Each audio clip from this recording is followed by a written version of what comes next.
Why don't we go ahead and get started? Call this meeting to order. Ms. Humphries, will you call the roll, please? President Osborne. Here. Vice President Holcomb. Here. Member Gresham. Here. Member Spear. Here. We have a quorum. All righty. Let's start with the Pledge of Allegiance. Would Miss Andrea Mater, Jeremiah, and Olivia please come up and lead us in the pledge? Right here. Here. There. Got a couple shy kids there. I pledge allegiance to the flag of the United States of America and to the republic for which it stands, one nation, under God, indivisible, with liberty and justice for all. Excellent job.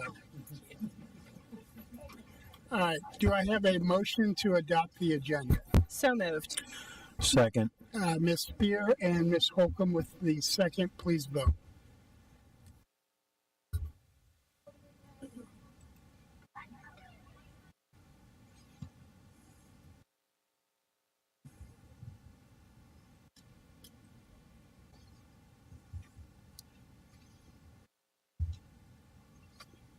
The agenda has been adopted. Are there any calls for executive session? Seeing none, moving on to presentations and recognitions. Dr. Guerin, will you introduce this item?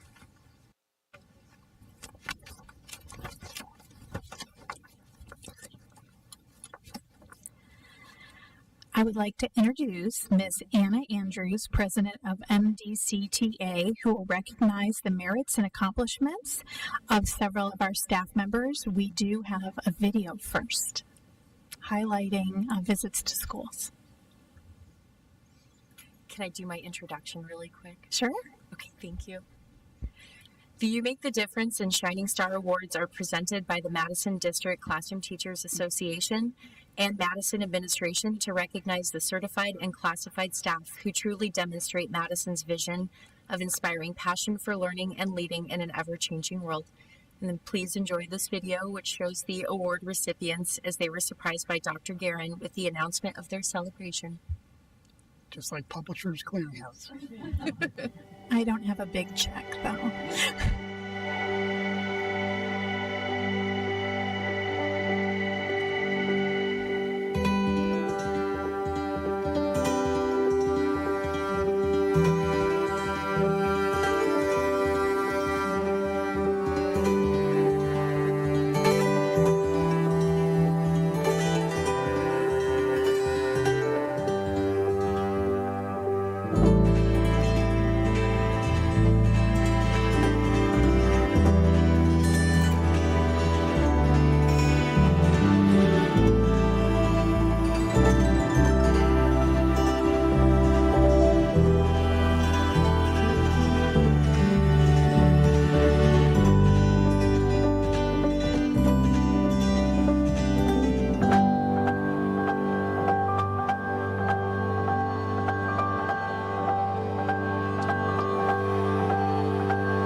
All right, tonight's first You Make the Difference Award recipient is Missy Kuhn.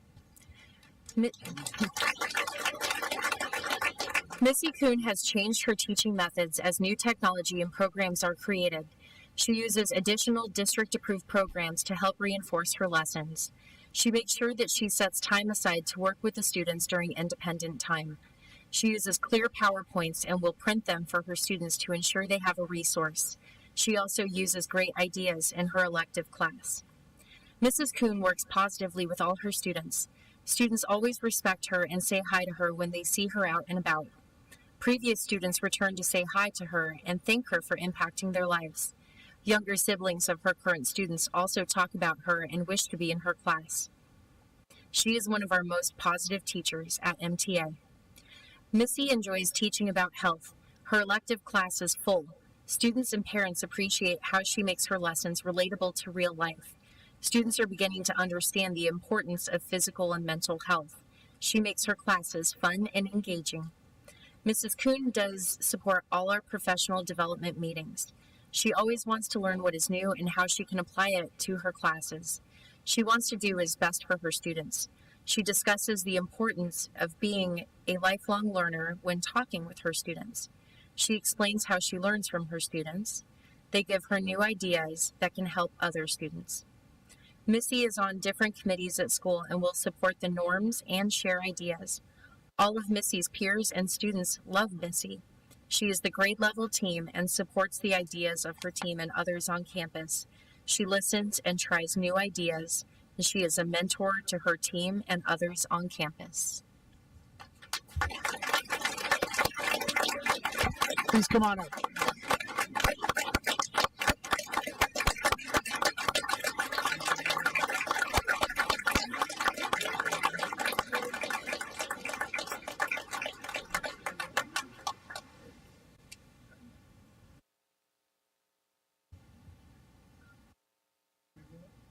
We have a microphone for speech.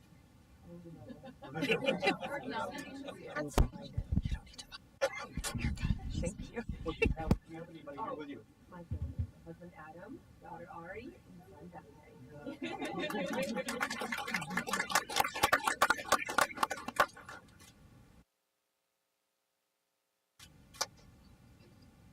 Thank you very much.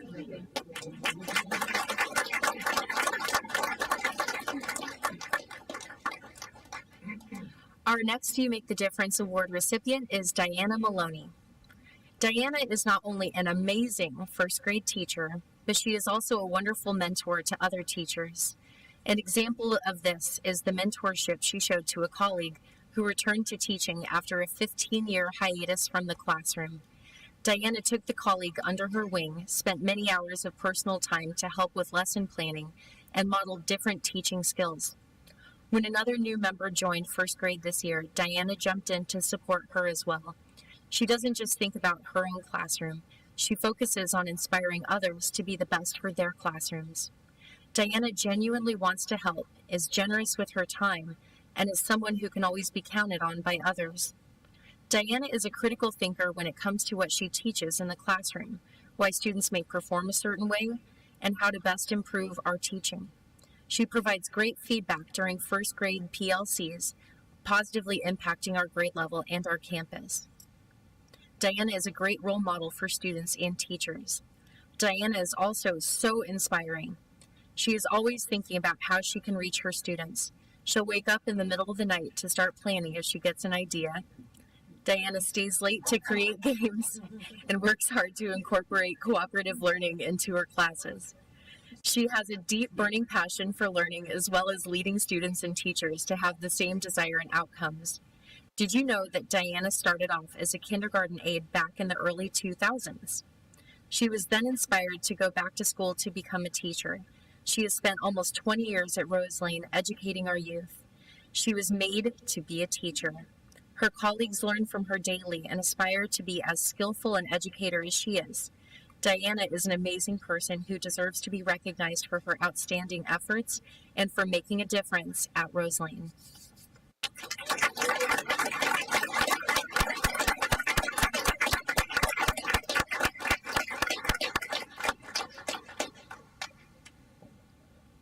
Congratulations. Thank you.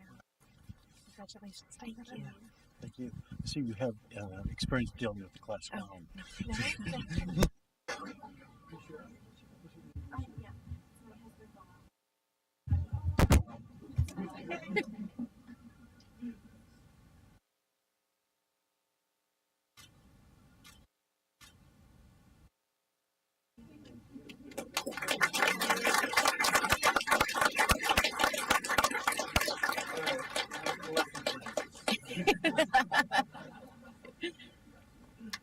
Our first Shining Star Award recipient is Amy Mayarella.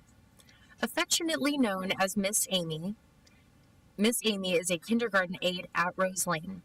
Amy, who was hired right before the pandemic started, has been a shining star on our campus from the moment she arrived. Amy has worn many hats at Rose Lane, and she wears them very, very well. She makes her home in 3 of our kindergarten classrooms, where she spends each day supporting teachers, working with small groups of students, preparing instructional resources, and progress monitoring kids as they develop the foundational skills which are so important for their academic growth. In addition, Amy supervises our kindergarten students in the cafeteria and at recess, where the personal relationships she has made with them in the classroom come in handy by helping our kiddos learn the social skills necessary for success on the playground. She also regularly helps out with arrival and dismissal, greeting all of our kids in the cafeteria as they eat breakfast, and helping to supervise kindergarten students as they make their way home after a busy day at school. She has been an amazing support in one classroom in particular, where she has worked one-on-one with a student, collected observational data, connected with our support professionals, and helped to transition a new staff member into a supportive role.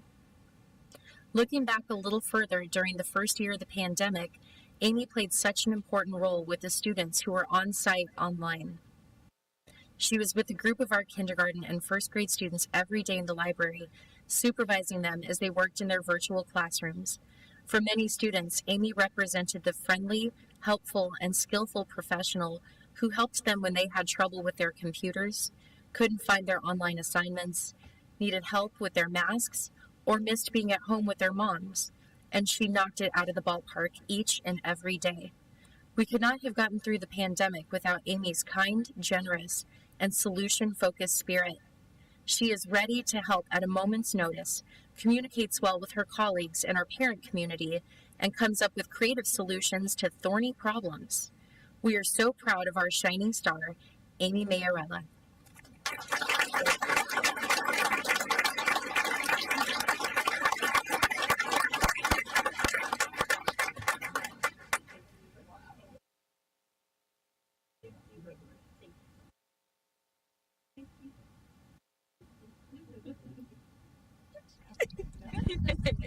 I just want to say that I'm so lucky to be at Rose Lane, and I'll never forget when I interviewed for the position, and it was in the middle of COVID, and Rose and Andre interviewed me, and they said, "We are so excited. We have a great plan." And I said, "That's where I want to work." They're excited.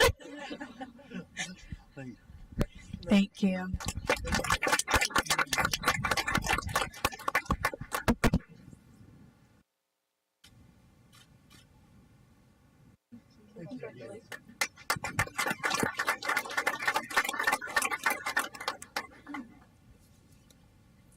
All right, our second Shining Star Award recipient is Cindy Mubaya. Cindy is an amazing cafeteria manager. She supports our school by providing a variety of food that students love to eat.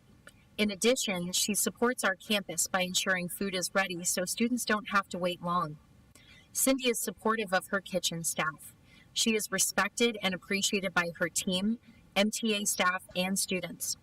Cindy always goes above the call of duty.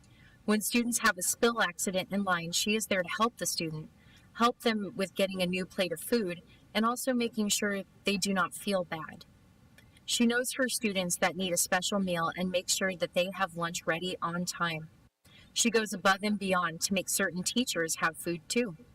She knows the teachers very well and their likes and dislikes. Cindy came to MTA right before COVID. Since joining our MTA team, she has changed the atmosphere in the cafeteria. She encourages the students to come to breakfast and lunch by giving away prizes. When MTA has different events, she encourages her team to go and make an appearance. She is so proud of what she does, and MTA is lucky to have her on our team.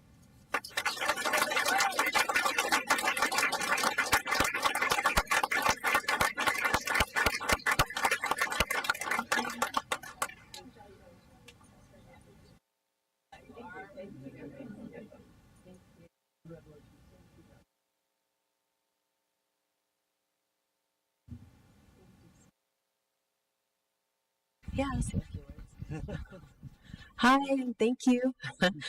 I'm super honored and grateful for this award and to be a part of the Madison family. I have tried to get into the Madison district for many years, and finally my dream came true to be here. So thank you for that.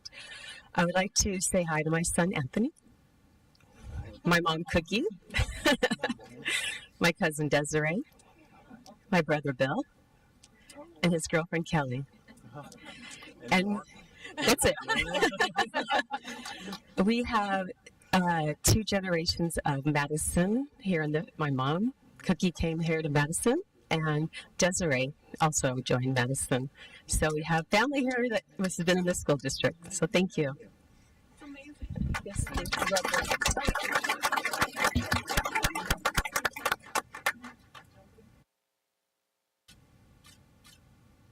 Give the 3 generations of that.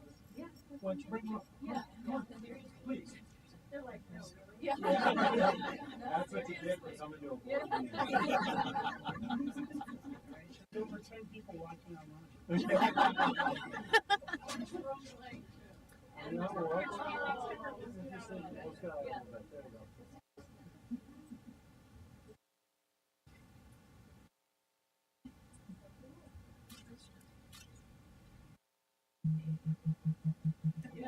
Thank you.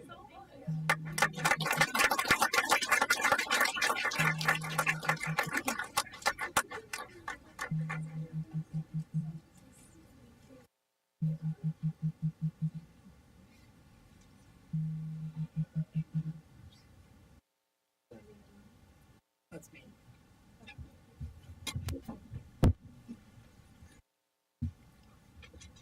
All right. Dr. Guerin, we'll move on to item 4.2, Superintendent's Report. What do we have for your report? Thank you, President Osborne, members of the governing board, cabinet, and guests. Last night, our 8th grade students and their families had the opportunity to attend high school night in the lobby of the Madison Center for the Arts and in the courtyard. It was a beautiful night, and it was packed as our 8th grade students and their parents explored local high school options. We had a fantastic turnout, and I really want to thank the Educational Services Department, Ms. Marshall and her team, for organizing this event that we haven't been able to have in person for several years. So thank you. I want to thank the Rose Lane Children's Choir. Wow. Please express my thanks again to Adam Roach. They were simply incredible. It was really exciting to see. So thank you. I want to mention in November, the District Additional Assistance Override will be on the ballot. The DAA override allows the district to exceed its budget limit for capital purposes for a 7-year period. Funds for the District Additional Assistance Override would be used to purchase curriculum, replace aging technology, continue preventative maintenance projects such as keeping up the air conditioning, which so very important, provide access to a wide range of instructional support materials and data decision-making tools. Listen to our own Deputy Superintendent Lori Garvey, who's the star of our Parenting Future Focus Kids podcast episode. You can find it on Spotify and on our website, and she explains in her masterful way how to understand Arizona school finance. She can also answer any questions about the DAA override. Thank you, Ms. Garvey, for always breaking it down in a way that we can all understand. And who would have thought Ms. Garvey is a Spotify star? Okay. Due to our partnership with a neighboring college and other outreach efforts, we have hired 5 more MAC workers. Thanks to HR and Community Ed for their efforts, we have cleared all but 3 schools' waiting lists, taking hundreds, and I mean hundreds, off the wait list. And we have 2 more job fairs at this local college. So we are very excited because we know after-school programming is critical to our families, and we're trying everything we can, and it's working. So it's really exciting news. I want to address at our last board meeting, at our call to the public, we had concerns related to a student survey, and many concerns were addressed at the podium. But I want to mention, in all the comments we had, only one Madison family was represented. Tonight, I understand we have community members who are concerned about the remarks made at the prior meeting. Tonight, the board will likely approve the policy related to student surveys, which will place in policy that parent permission is required before students are asked to take any kind of survey. In Madison, we have worked so hard to build trust between staff, students, parents, and community members. This has not changed, and this trust is valued. Please know we as a school district respect and honor all students, inclusive of gender, gender identity, disability, race, age, religion, politics, or socioeconomic status. We will continue to be transparent and work in partnership with families to create an environment where all are seen, heard, welcomed, and valued for who they are. That is all I have this evening. All right, Mr. Holcomb, anything to report? Yes, just a couple of things. The Rose Lane Choir was great. I was there, and I don't know who has more fun, the kids or Mr. Roach. I think it's Mr. Roach. But I also wanted to mention we all got an opportunity to go to the park groundbreaking. I mean, it was a phenomenal event. It struck my heart. I had trouble getting through my speech without tearing up. I was a park parent for 10 years, and park always has a very special place in my heart. And that building and the new campus, the whole campus is going to be phenomenal, and that was wonderful. I also got an opportunity to do something. If you haven't had an opportunity to do it, I actually ushered for the Pink Floyd show at the Madison, and that's quite an experience. Get to talk. Unfortunately, I was forced to talk to people and interact with them, and that doesn't, that's difficult for me. But no, it was a lot of fun, and it was amazing seeing the whole theater just filled and people dancing in the aisles. And I don't know, Miss Andrews, did you get to have your one-to-one meeting with Nick Mason?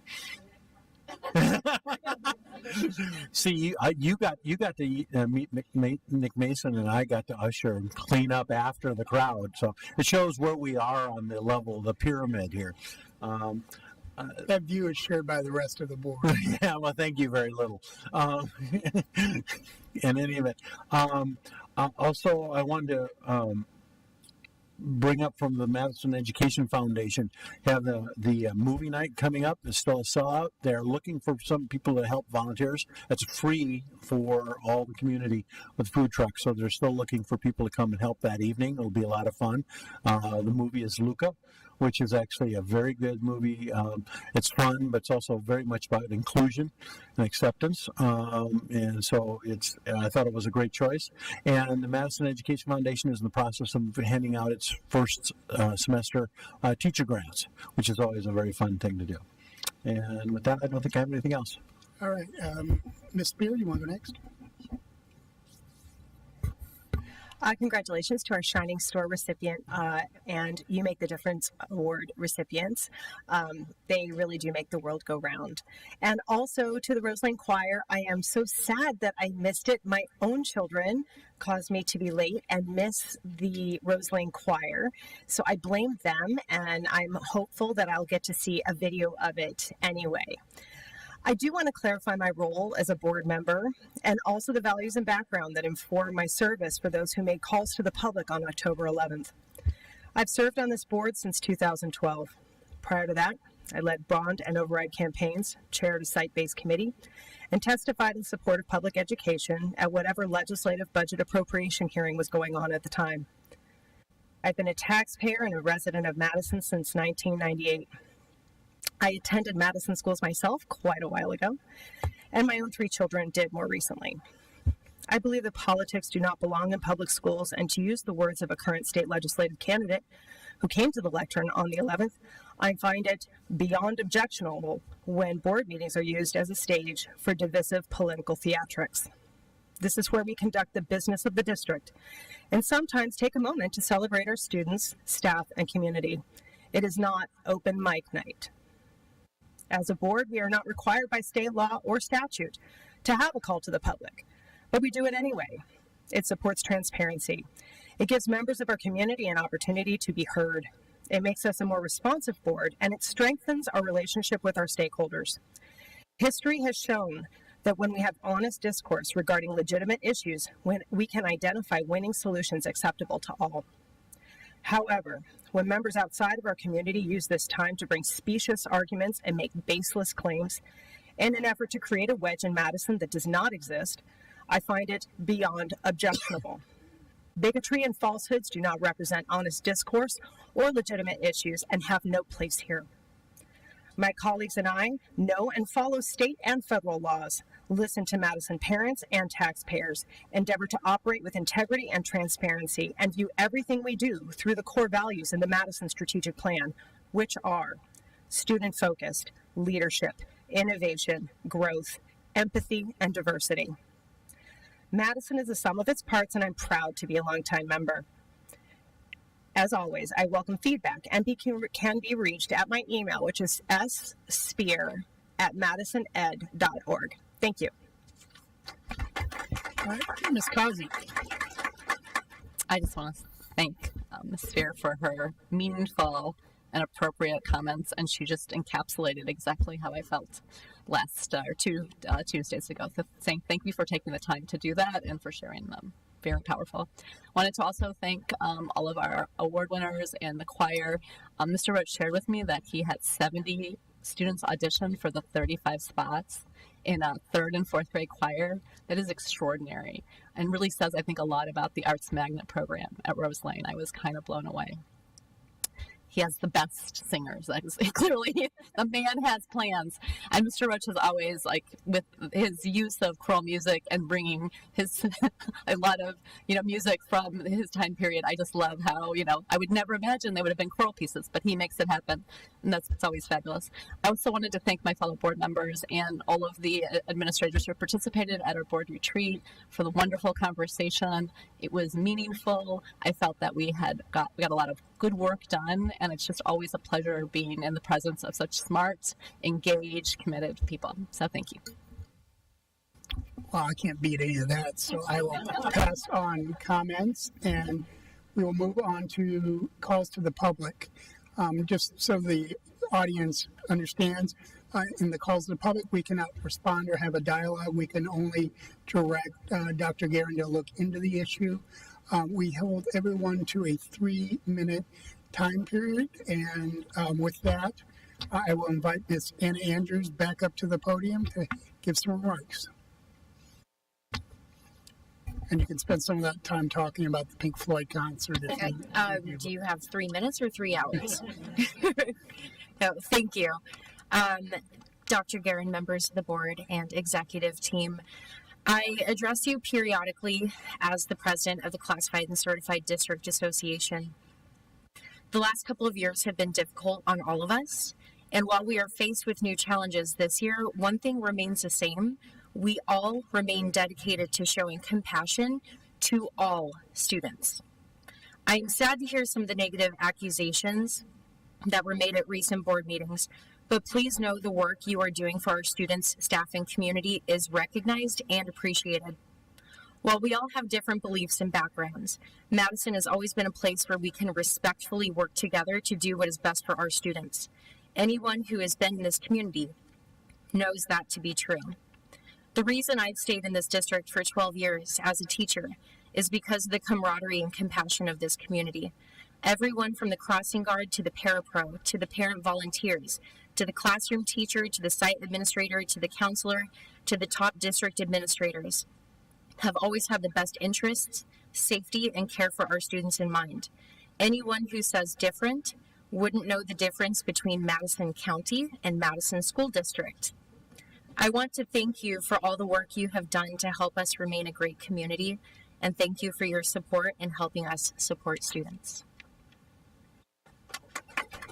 Thank you. All right. Now, I do have some folks who are signed up for item 8.3 and 7.2, just to make sure we're clear that that's the item you want. We'll call you up at that point. And so my next call to the public is Jean Caruth. Welcome. A familiar face. Yes. You may wonder why I come to these meetings. Such punishment. And I want you to know that this is it. And it looks like a lot because I made big print because my age. We'll give you a little past the 3 minutes. Based Well, on your, not much, though. I don't historic need much. attendance. And I'm going to maybe modify a couple of things based on what I heard tonight. But my background, my name is Jean Caruth. I attended Madison 1, graduated from the old Madison 2 in 1953. My children attended Madison 1 and Madison Heights, and I've lived at my current address in your district since 1975. So I know something about the area. I started following the board a couple of years ago because of the disturbing programs in other school districts around the country, which I'm sure you're aware of. I attended many board meetings, and I even attended various school presentations to the board in the fall of each year. I wanted to learn if Madison District was teaching any aspect of CTR, the critical race theory, or gender fluidity, child grooming, or any of the inappropriate sex education books we hear about nationally.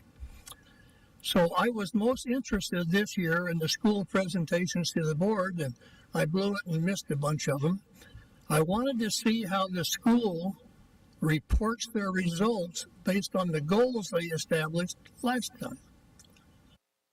Now, I may have missed some of the things that possibly, but I was very disappointed in several ways. One, there was no report that I found on the results of last year's goals. In my business background, whenever I had to set goals, I had to report on them. They seem to have no accountability for that. Number two, they had all new beautiful graphics, if I recall correctly, on the meeting, so they started something brand new. And number three, I was unable to find any materials on the handouts because I print out everything methodically. And I even learned today there's a different way of finding some of the materials than previous year. So that was the problem. Again, in this year's presentation, the ruler program or tool was strongly positioned. As I understood the program, I saw a lot of red flags with no discussion on the parents' involvement or when parents should be contacted.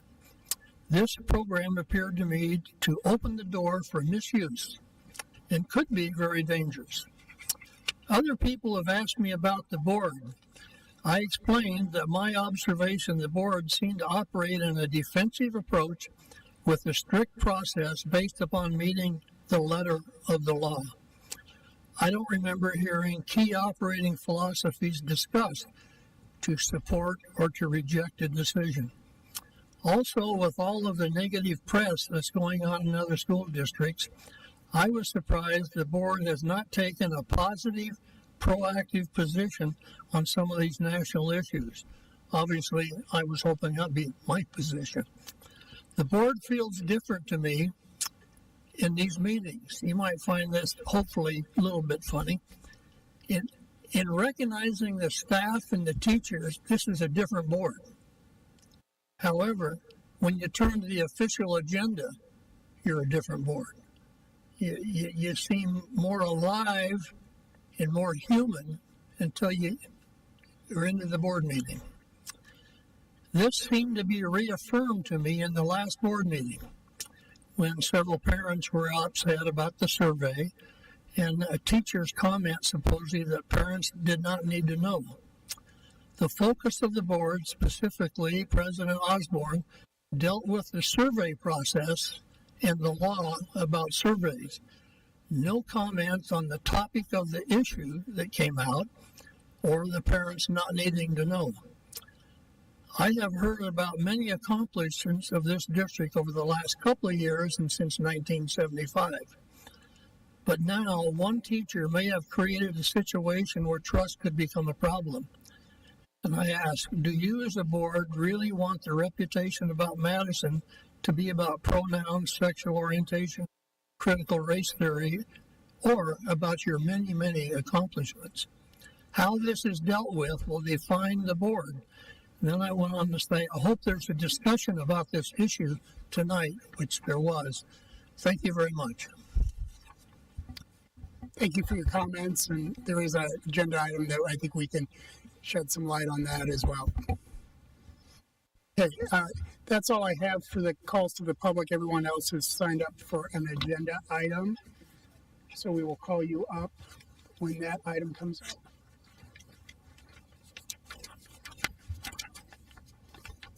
Alrighty. Next, we're on to item 8.1, second read policies. Oh, wait. Oh, I'm sorry. I missed the consent agenda. Sorry about that. Now we're on to the consent agenda. Do I have a motion to approve the consent agenda? So moved. Second. Ms. Kazi and Mr. Holcomb.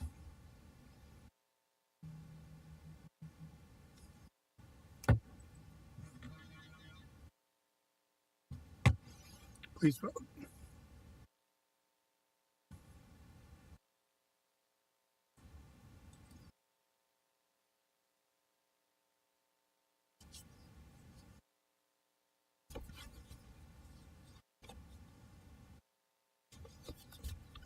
All right, the motion passes. Now on to item 7, first read of board policies. We do have a public comment on 7.2, but why don't we start out with 7.1? Dr. Guerin, will you please present this item? President Osborne, members of the board, cabinet, and guests, Ms. Marshall will present the following first read, starting with 7.1, visitors to school. Thank you, President Osborne, members of the board, and members of cabinet. The visitors to school policy does outline the requirement to allow school tours. Madison has always had that in place, and so the guidance from legislation and through the policy advisory is in alignment with the practices that are already in place at the school. In addition, it does add that visitors may not be required to wear masks, and that's in accordance with new state legislation. So those are the changes that are to policy KI. Right. Any questions or comments on policy K? Next item 7.2. I just add, Oh, I'm sorry. just on the procedure, you might just want to look at the beginning. I think there's a word missing, just nothing major, but I'm sure you guys do a hard edit of it. Okay, But I would just take a look at that. thank you. That's all. Okay. Ms. Marshall, item 7.2. Did you want to call or? We'll do you first, and then we'll have the call to the public. All right, the family life education policy, again, in accordance with new state law that's in place, has put in the guidance, specifically the guidance that prohibits teachers from referring students to any sexually explicit materials, except if they are part of a sex education program. And then there is an accompanying regulation that provides the guidance for developing a sex ed program. In Madison, we do have a health curriculum, but we do not have an adopted sex education program in Madison. So although we are adopting the policy, the regulation at this time is not needed, but is being adopted in accordance with state law. Thank you. Any questions for Ms. Marshall? And then we have individual who wants to speak. Dr. Koshi. Thank you for bailing me out. Welcome, and you have 3 minutes. Okay, thank you so much, esteemed board president, Dr. Osborne, and board members, Superintendent Guerin. Thank you for allowing me to speak tonight. My name is Otsko Koyama. It's like Costco without a C, but with a T, Otsko. I go by she, her pronouns, and I am a triple board certified pediatrician, adolescent medicine provider, and a pediatric emergency medicine physician. I would like to speak to this, but just I had also wanted to just comment and thank you for your comments earlier about the board meeting 2 weeks ago. I'm here to express support to any member of the teaching staff of I forgot to add, my daughter does go to MTA, so I am a parent as well. But I want to express appreciation to all those who make MTA and all of Madison inclusive. There were some, I just wanted to clarify some misrepresentation and falsehoods that were created last board meeting. You know, same way that I prefer not to be called he, even if my hair is cut short and I want to be she. That's all it is, right? And so I just feel like equating pronouns with who someone wants to have sex with and their sex life is completely inappropriate and wrong. And so I would like to just express my appreciation for whatever person is trying to make the place inclusive.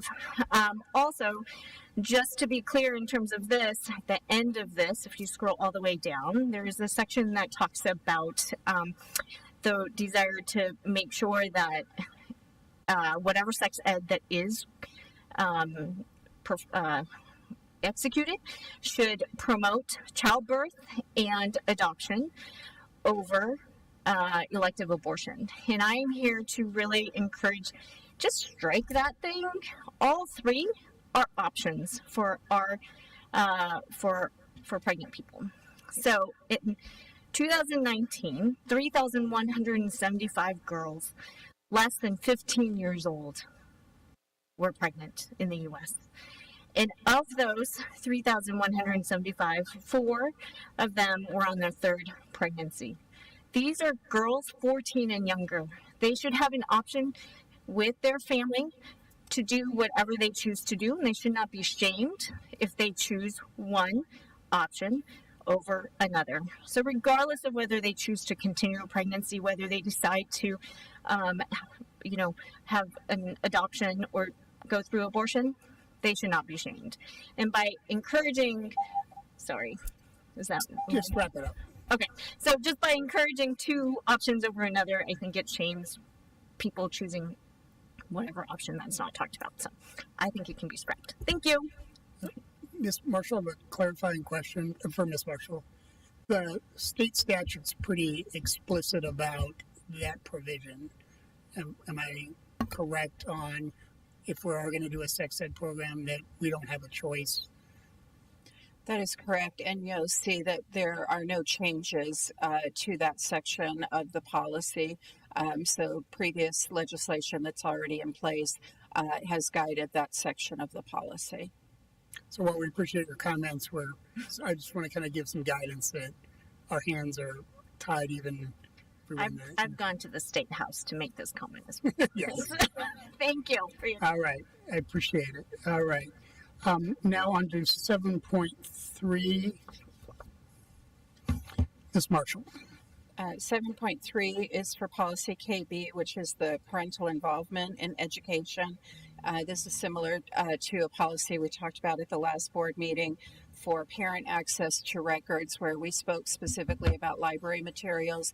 That is referenced in this policy as well.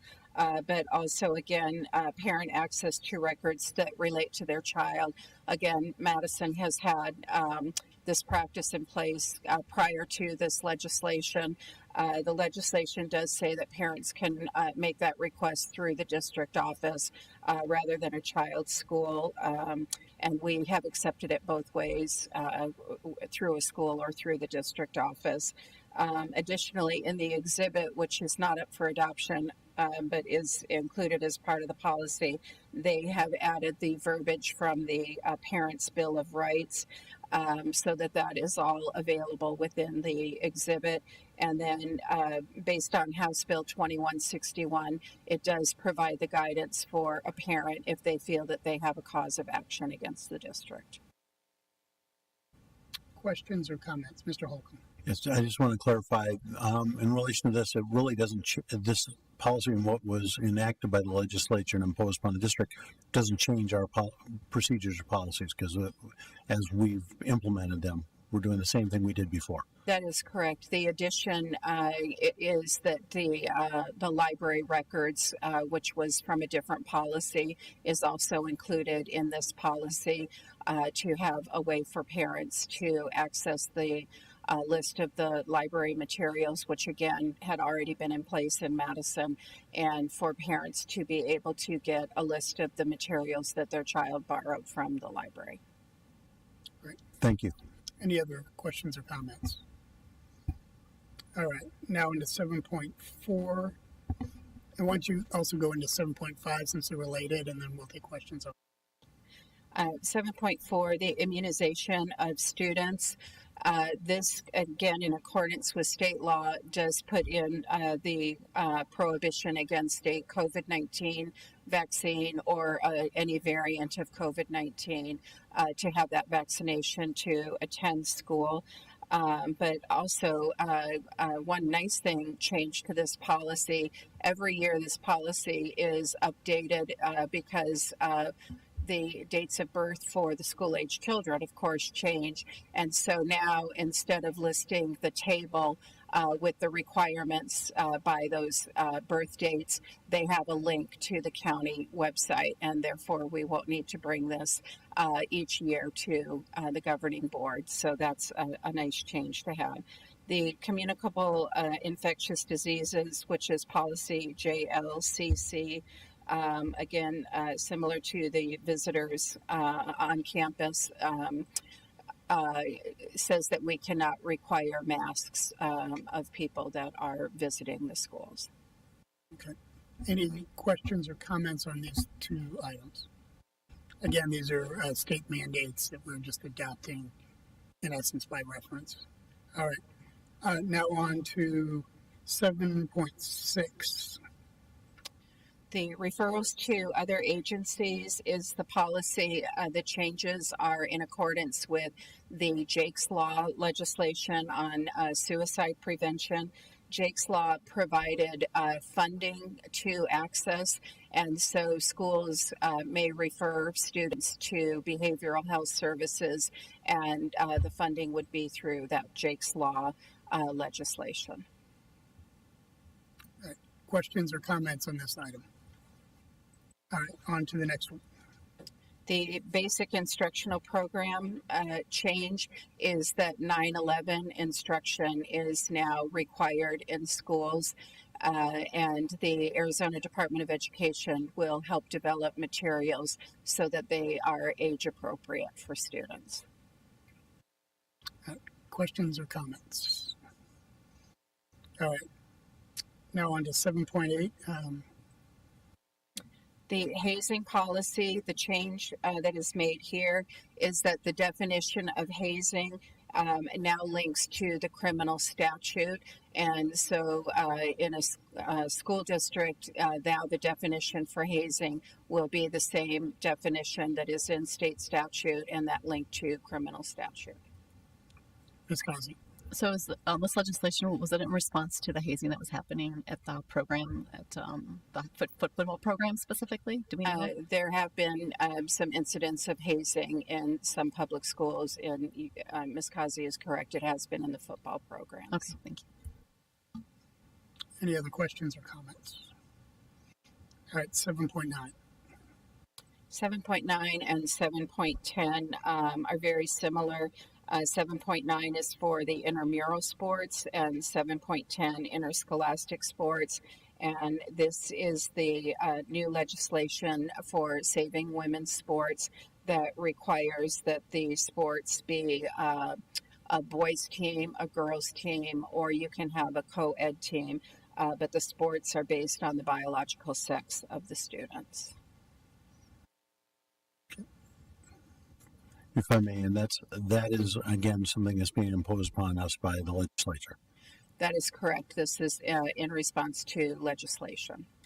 Yeah, I think it's important to note, talk about learning loss and other issues, but we're spending the most of our governing time on adopting policies that are very few have, I think, a direct relationship to improving test scores, and just a general comment of from someone who works at the legislature and hoists that stuff on other people. But I think this is just a little editorial comment. Now on to the next item. And the last one is for the media center, the school libraries. So very similar to the policy that was brought forward last time. This one actually provides that guidance for the procedures for providing access to the parents for the library collection and for the materials that their child has borrowed. Ms. Beer. Can you update me as to, thank you, Ms. Marshall. I forgot that salutation. Can you please update me as to what we do now? My understanding is that all of our titles are available online, and I know from when my children were in, I knew what they were checking out. I'm not sure how I did. I didn't seek it out, but my son was checking out books on cats, can you update us as to how parents already know about this information? That is correct. We have had an electronic system for over 10 years, and the parents have had access. One advantage to that electronic system is that the students actually have access over the summer and over the breaks to access the materials that are available electronically. And so through that system, parents are able to see the entire list of what's available in the media centers. And then there is a procedure specific to your child that a parent would have a login to be able to see the materials that their child checked out. So this is in response to legislation, but prior to having the legislation, this was already in practice in Madison. Thank you. All right. Just as a general guidance to the public, this is the first read. If individuals have comments on any of these policies, we will second read them, and we have the opportunity to modify them between now and the next meeting. All righty, now on to board policies second read. Is there any need for discussion on it? I know we have some comment on 8.3, but is there anything new that anyone has on anything but 8.3? Hearing none, Ms. Marshall, would you just introduce item 8.3, just a very 1 minute discussion on item 8.3, and then we'll do a quick our calls to the public. Yes, President Osborne, members of the board, and members of cabinet. There are no changes to any of these from the first read. Policy JRR, the student surveys, again, is in response to new legislation. And so this new legislation cautions schools to take special care when they are conducting a survey of pupils that solicits any information. And you'll see strike-throughs in all of these categories. These categories are exactly the same. They have just been moved from the policy into the regulation. So it's the same prohibits that had always been in place. They have just moved them into the regulation from the policy. The change to state law now requires that parents are provided a copy of a survey at least 7 days prior to administering the survey, and that there is parental consent for their child to participate in that survey. Now, is that an opt-in or opt-out? It would be an opt-in because we would not be able to administer it without having the parental consent. Okay. Ms. Cosby. I just want to make a comment about this, not necessarily this change in policy, but this whole issue of the survey that has required too much time of our superintendent when we have so many issues we're trying to deal with in regards to the pandemic and the student learning loss. I am completely at a loss to understand. We had a teacher set out a survey in August, prior to this new law taking effect. We were not aware the survey was going out. As soon as we found out it had gone out, we had some comments from parents. Dr. Guerin made herself available to meet with any parent who had a concern, address those concerns, shared with the parents that that kind of survey would not be allowed in the future based on the requirements of the state legislation. And so we solved this problem. Yes, it happened, but we took the steps necessary to make sure that problem was taken care of. And we offered to meet with whoever had concerns. And then 2 weeks ago, we listened to 45 minutes of people yelling at us for a problem that we had already solved. And I mean, are we no longer allowed to make mistakes sometimes? I'm at a complete loss to understand this. You know, we work with people, and teachers have good intentions. They make mistakes sometimes. If they make mistakes, we help them correct those mistakes, and we move forward because we make the necessary changes so the mistake doesn't happen again, which is what my mom and dad taught me. Like, why are we doing this? Why are we going through this over and over and over again? I'd ask the public to please, like, if you have a problem, talk to us. Our doors are always open. Dr. Guerin is transparent. She will respond to you. We will talk to you too, but stop asking us to solve problems we've already solved or bringing them up again, because we need to move forward. We have so much work to do this year to help our students get back to where they were before the pandemic. And as a parent with children, I know the impacts on our students. And I just have to say that because I'm going to explode if I don't. Thank you. Well, with that passionately, I'm afraid to say anything else. Why don't we bring up? Can I make one comment if I may? You want to bring up the members of the public first, or do you want to have? No, I'm glad to make my comment now. I share the frustration. I may express it differently, but I share the frustration. We are here to do the work for the school district, for the kids, and support our teachers and staff in doing that and serving them the way we are. And I do not appreciate our forum being used for political theater, which is what has occurred. And I want to spend my time focusing on that. I also I get very tired. I've been doing it for 18 years, having to adopt policies or make changes because the legislature is imposing things and solving problems that don't exist. I want to focus on the problems and the issues and the advancements that do exist. And I share that frustration, but and school districts and school boards are not the place to have these type of political, ideological debates. We are here to serve this community and serve the students. So I appreciate your passion for that, and I share the frustration. All righty. Why don't we bring up Claudine Wessel? Please come on up, and you have 3 minutes. Welcome. Thank you all. First of all, good evening, Board President Osborne, members of the board, cabinet, and Superintendent Guerin, and of course all the guests. My name is Claudine Wessel, and I'm a parent to 2 students, a kindergartner and a 3rd grader who attend Assignments Elementary School. What we have here, and I'm speaking specifically in response to these comments that you all have addressed as well. I was motivated after hearing those comments at the last board meeting and wanted my voice as a parent to be heard as well. Basically, what we have here is someone who is wanting to exert an opportunity to illustrate empathy and foster an environment of belonging through a very simple act. You know, giving students the opportunity to share their pronouns is crucial for creating an environment where students feel safe.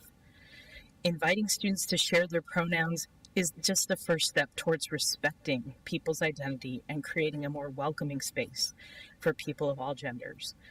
Additionally, openly discussing pronouns for non-LGBTQ plus students can help them develop empathy and understanding toward their LGBTQ plus peers. It helps to further reduce the harmful stigmatization and harassment that regularly is experienced by transgender or gender nonconforming students, or frankly, all students. Inquiring about a student's pronoun is likened to asking if they have a nickname or how to pronounce their name.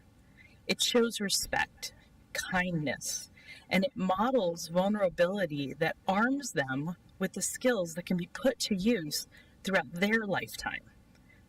In closing, asking my children what their pronouns are is a sign that you care who my student is, and you want them to feel safe with who they are in your presence.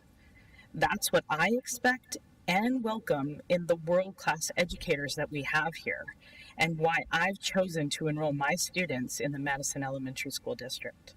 Thank you very much for your consideration and time. Thank you. All right. And lastly, Madeline Alderman. Good evening, Madeline Edelman. Thank you.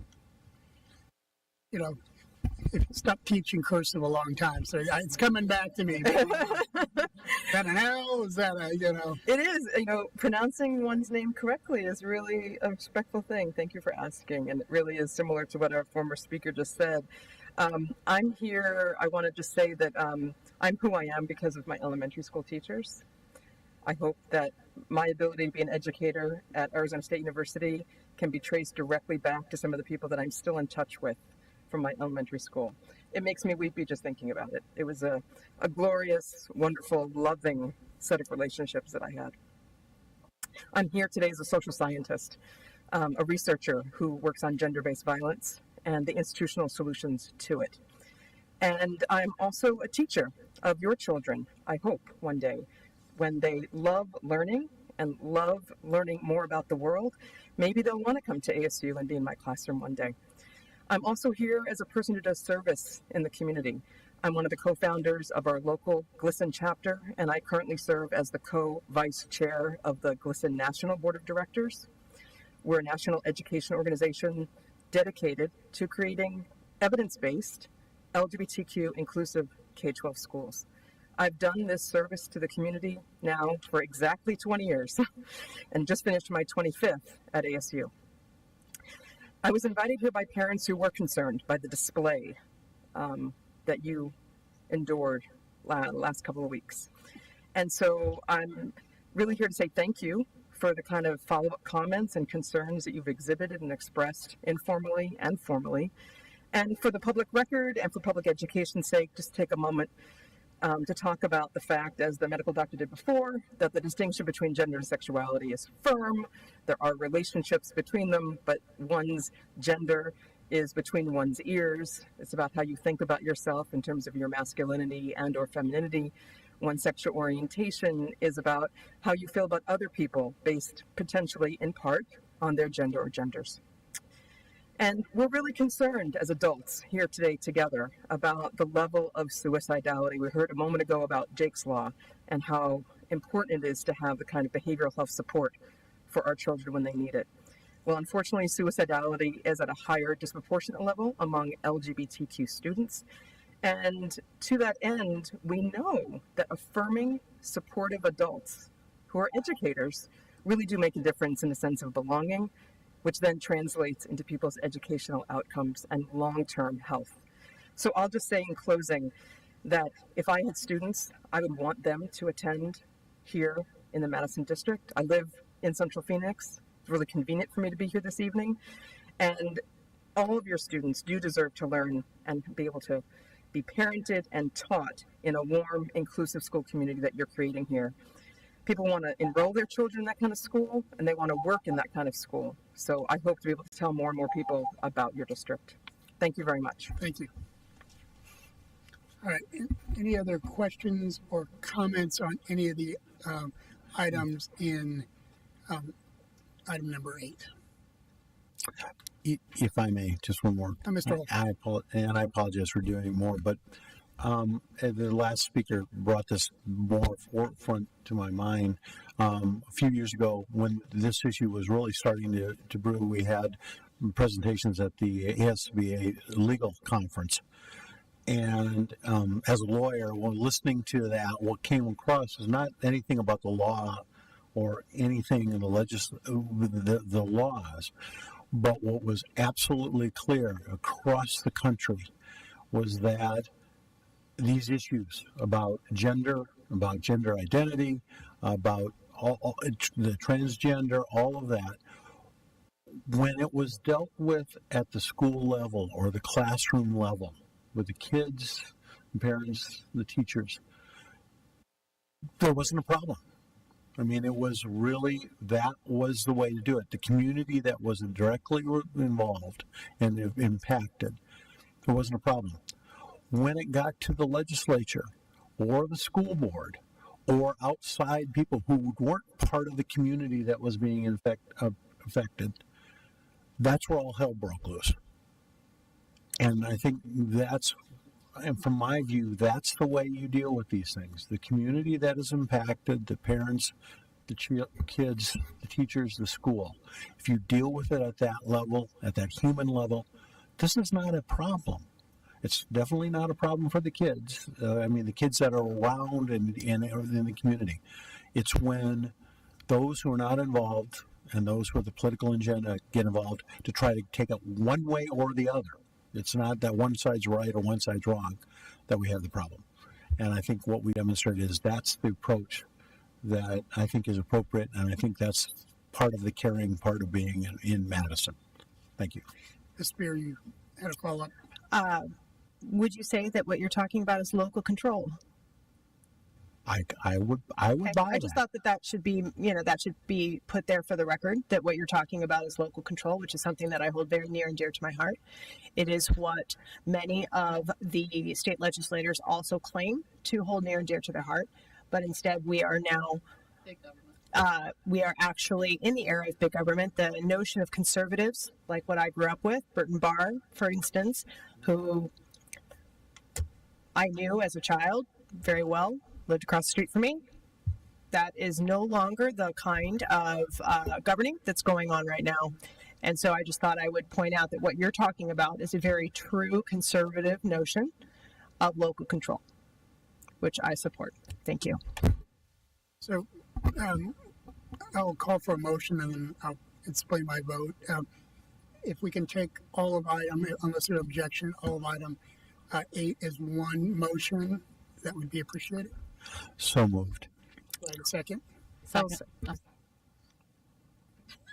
I will defer to Ms. Causey to second the motion. Mr. Holcomb and Ms. Causey, please vote. In explaining my vote, I think the key thing is we have a series of policies, which is all great. Those are our guidelines. It's how we implement them. It's how we, to one of the earlier speakers coming, how we implement those policies. And I think what you'll find is we try to be as transparent as possible.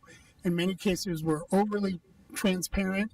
And a lot of, I think, parents take that for granted, but we can always do better. And when we find issues like, the issue that was described 2 weeks ago, we refine and we work through that, and then we improve.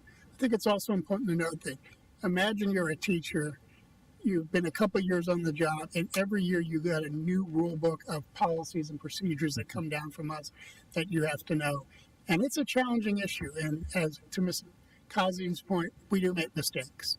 We try to correct them, and hopefully we can adopt those changes and work together.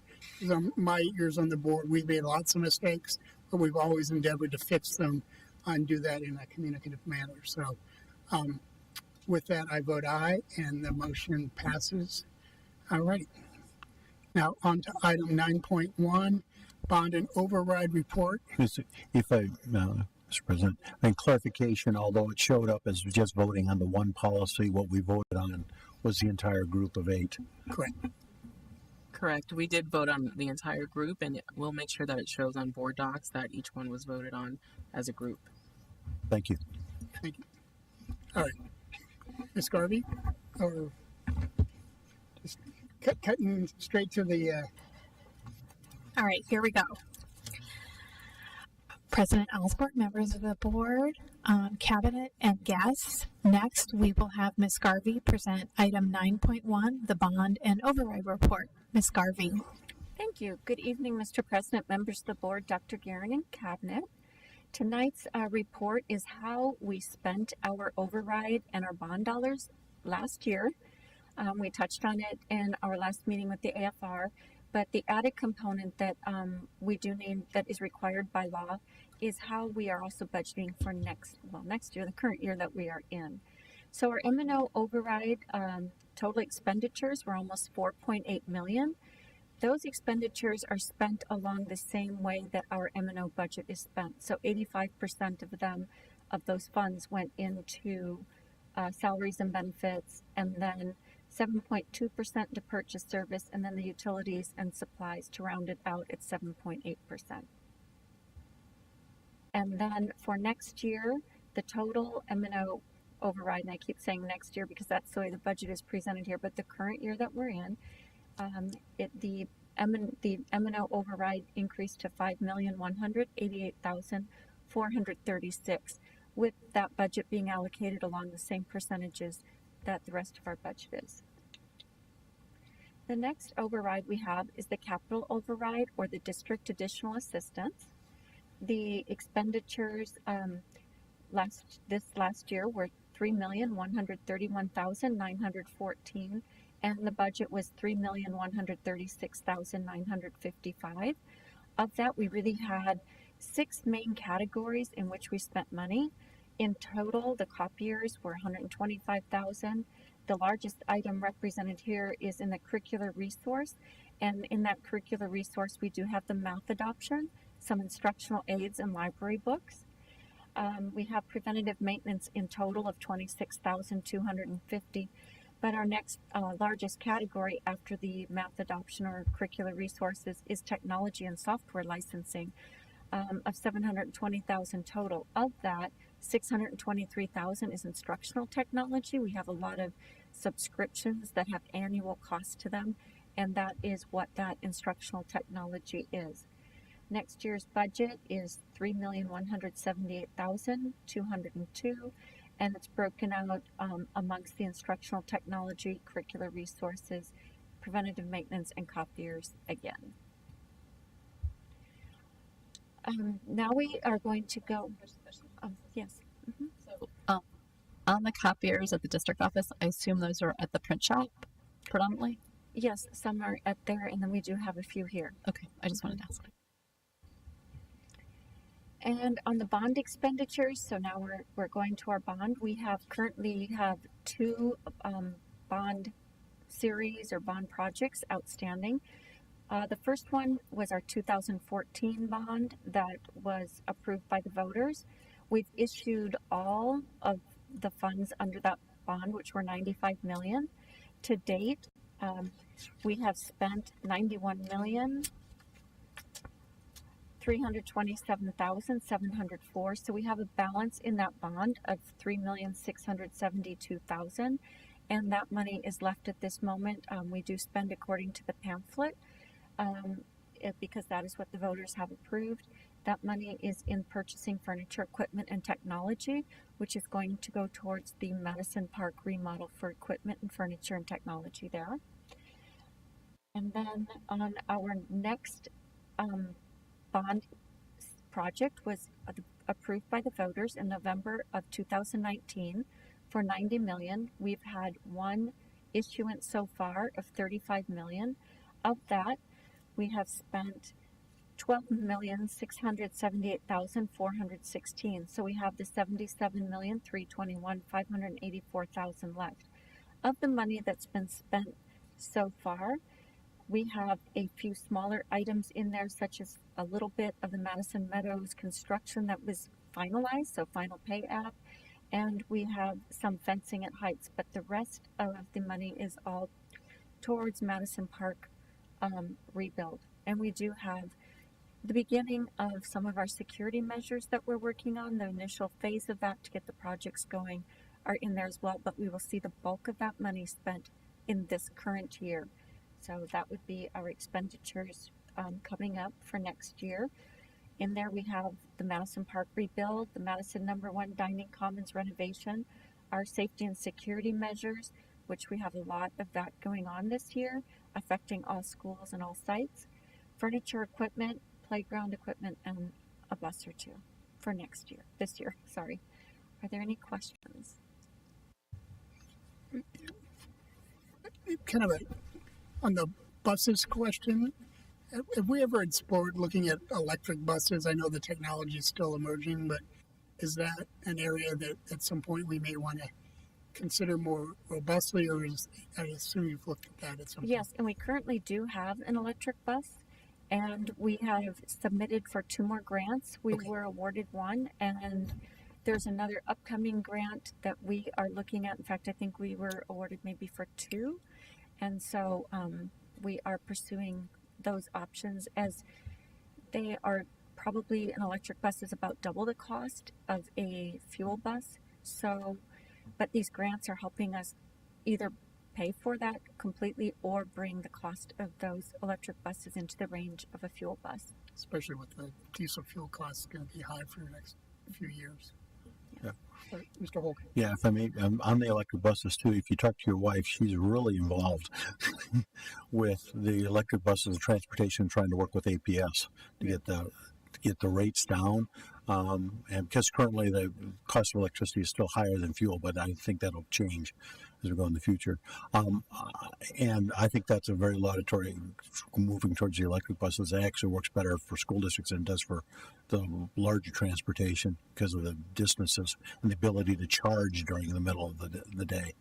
And I wanted to thank you for using the Madison #1 Dining's Commons. I know I'm a pain in the keister about Commons versus cafeteria, but I appreciate that. Thank you. Full steam ahead on that. It's Commons and Lounge. All right, other questions? Ms. Kazi. So I just was hoping that Ms. Garvey could give us some guidance. So although our M&O budget is bigger for this current fiscal year, can you talk a little bit about the tax rate, if there was a difference between the two? I know I know. I probably should have asked you that because you can't memorize everything, but you do. I'm thinking about, yes, each different tax rate that we have. Overall, our tax rate actually went down a few cents. The bond went down. We did have perhaps a penny increase in per $100 of assessed value. May have gone up a penny, and the district additional override may have gone up a penny based on the budget itself and the additional funding that the district did receive. Our what we need to raise does go up with that because overrides are based on the amount of your budget. So when that goes up, but overall the district tax rate went down this current year that we are in. It's just how it moved in the categories. And so we are always looking at those ways to make sure that our tax rate really does not increase in total or goes down a little bit. Thank you. I'm always in awe. We have a board bet to see who can stump you, but oh my God. I won, of course. I said that it's not possible. All right, other questions or comments? So this is just an information item, no activity. Will there be a action item forthcoming or just an information? Okay. Now on to item 10.1. Dr. Guerin, you want to introduce this item? President Osborne, members of the board, cabinet, and guests. Looking at future meetings, our next governing board meeting is November 8th. I will speak to each of you about the possibility of holding an executive session to review my goals. I have those finalized and ready to send for your input. We will have You Make a Difference in Shining Star and the SIMA's School Showcase. Also, we will have a student achievement update from Mr. Pianowski. And did I get that right? Yay! Was I close? Pretty close. I practice all the, just kidding. So we'll have a student achievement update. We'll have more policy reads, first and seconds, but we will also have Ms. Garvey, Dr. Lomeli, and Ms. Rodriguez join in the policy game. It won't be just Ms. Marshall anymore. Then on December 6th, we will have an executive session if we decide to move forward with some board self-evaluations. And we will also have a public hearing on district budget revisions if that's needed. Ms. Garvey will let us know. And we will continue with our policy updates, and we will also have a presentation in the meeting from Ms. Garvey on a bond update. So very busy next couple months. I can see December 8th in my future. Or maybe President Osborne, we still have your cell phone number.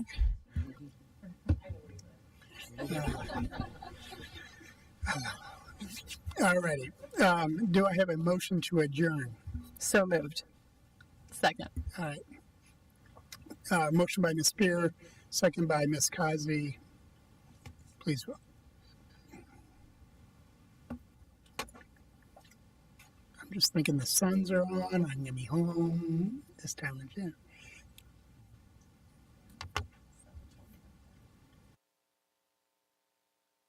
All right. The meeting is adjourned.